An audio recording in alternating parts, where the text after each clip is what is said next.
سامانه توپ ضد هوایی سعیر که در سازمان صنایع دفاع به تولید انبوه رسیده است، در مراسمی با حضور وزیر دفاع و پشتیبانی نیروهای مسلح به نیروی هوافضای سپاه پاسداران انقلاب اسلامی تحویل شد. سردار وحیدی در مراسم تحویلدهی این سامانه ضد هوایی گفت توپ ضد هوایی سعیر که گزینه بسیار خوبی برای پوشش هوایی توپخانه‌ای در ارتفاع پست و متوسط قلمداد می شود، در سازمان صنایع دفاع به صورت کاملا بومی طراحی و به تولید انبوه رسیده است. ارزان سازی و ارزان بودن،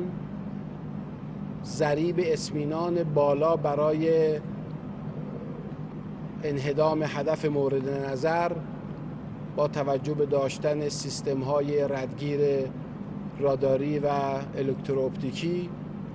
از مشخصات این سامانه هست. با تحویل دهی انبوه سلاح مذکور، قدرت پدافند هوایی کشور در ارتفاع پست و متوسط به نحو مطلوبی افزایش می‌یابد، به ویژه آنکه بهره‌گیری گسترده آن توسط نیروهای بسیجی توان بیشتری در حفاظت از مرزهای هوایی جمهوری اسلامی ایران ایجاد می‌کند. برنامه داریم که انشالله بخش پدافند مردم پایه رو که با تکیه بر بسیج هست، انشالله در بخش توپخانه‌های برد متوسط توسط